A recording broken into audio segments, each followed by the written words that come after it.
welcome to your English news broadcast live on ERi-TV. It's exactly 10:30 p.m. on Eritrea's local time from our headquarters at Asmaro, your domestic and international news in brief. I am Zahra Baduri. But first, we'll begin with your major headlines for this broadcast. Commendable vegetable farming in Ansaba region. Implementation of community-based environmental sanitation and more on your domestic. Russia-Ukraine sign UN-backed grain export deal. And over 1,700 died in Spain, Portugal due to heat wave.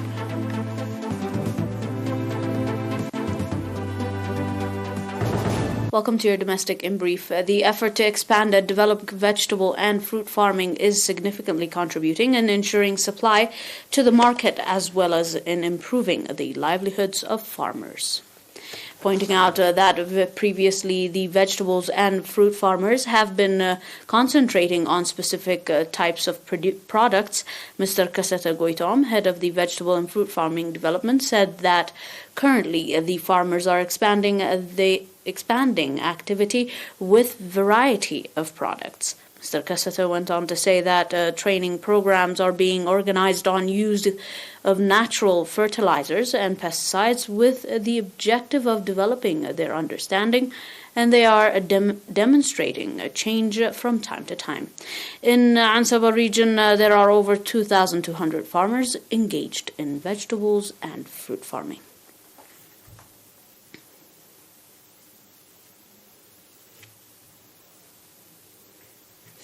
According to reports from Santafe subzone, 105 villages in the subzone have fully implemented the community-based environmental sanitation program.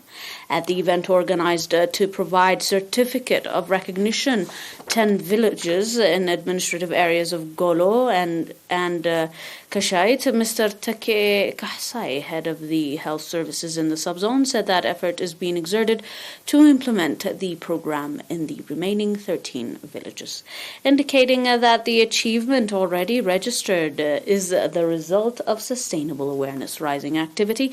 Mrs. Amleset Mahari, head of the public health in the subzone, called on the remaining villages to implement the program as soon as possible, pointing out that the initiative the villages took has the result of the increased awareness of the public on health issues. Mr. Medhani Gauri Mikhail, representative of the public health in the subzone, called on area administrators and other concerned institutions to conduct integrated effort for the sustainability of the program.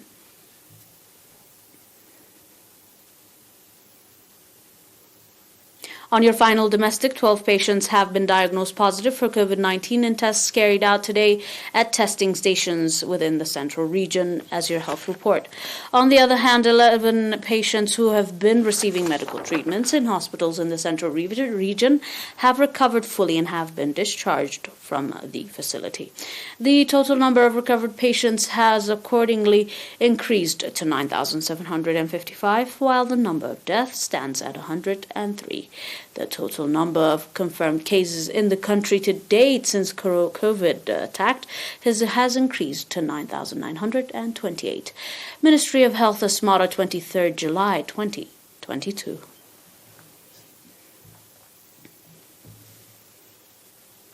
Stay tuned for more up next with your international reports.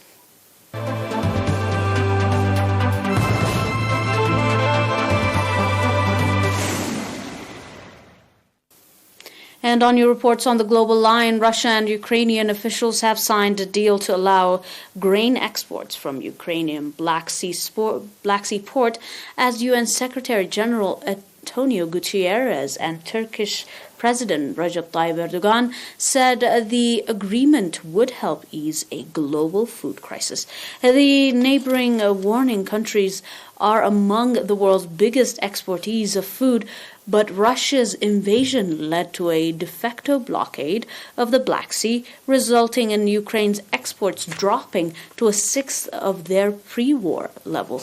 Russian Defense Minister Sergei Shoigu and Ukraine's Infrastructure Minister Oleksandr Kabrukov signed the deal separately on Friday, carefully avoiding sitting at the same table and avoiding shaking hands. The signing ceremony took place at Istanbul's lavish Dolmabahce Palace in the presence of Erdogan and Gutierrez. Today, there's a beacon on the Black Sea, a beacon of hope, possibility, and relief in the world that needs it more than ever, Gutierrez said, calling on Russia and Ukraine to fully implement the accord. Friday's deal means around $10 billion worth of grain will be available for sale, with roughly 20 million tons of last year's harvest that can now be exported, Ukrainian President Vladimir Zelensky reported. The agreement is valid for 120 days and may be autonomically renewed without further negotiations. According to UN officials, under the agreement, a coalition of Turkish, Ukrainian, and UN staff will monitor the load of grains into vessels in Ukrainian ports before navigating a pre-planned route through the Black Sea, which remains heavily mined by Ukraine and Russian forces, hopefully.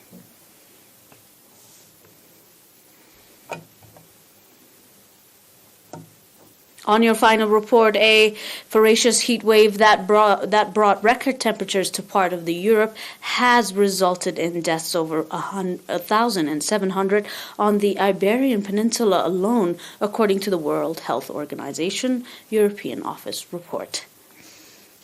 WHO Regional Director for European Hans Kulige said in a statement on Friday that heat kills over the past decades. Hundreds of thousands of people have died as a result of extreme heat during extended heat waves, often with simultaneous wildfire.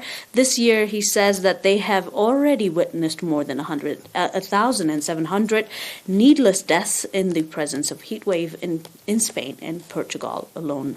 The regional director also said that exposure to extreme heat often exhibits pre-existing heat conditions, warning that individuals at either end of life spectrum, infants and children, and older people are at particular risk. Responding to a query by AFP, WHO Europe also explained that according to the forecast, the heat wave may intensify in the coming days and the number of deaths will increase due to the unprecedented increase in temperature. The regional head of the UN health body also called in world countries and governments to cooperate closely with each other in order to implement the Paris Agreement and try to reduce the temperature of Earth. Dear viewers, that is all for now with your domestic and international news in brief. Until we are back with some more news, stay and enjoy the rest of our programs. But until then, these are a recap of today's major headlines for this broadcast. Commendable vegetable farming in Nansava.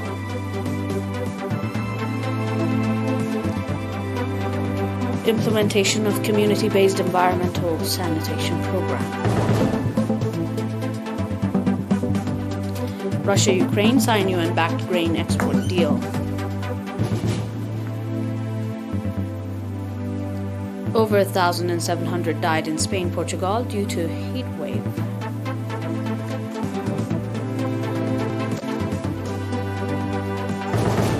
That is all for now, dear viewers. We'll leave you with the rest of our programs here on ERi-TV. But until we're back with some more news, see you then. Thanks for watching.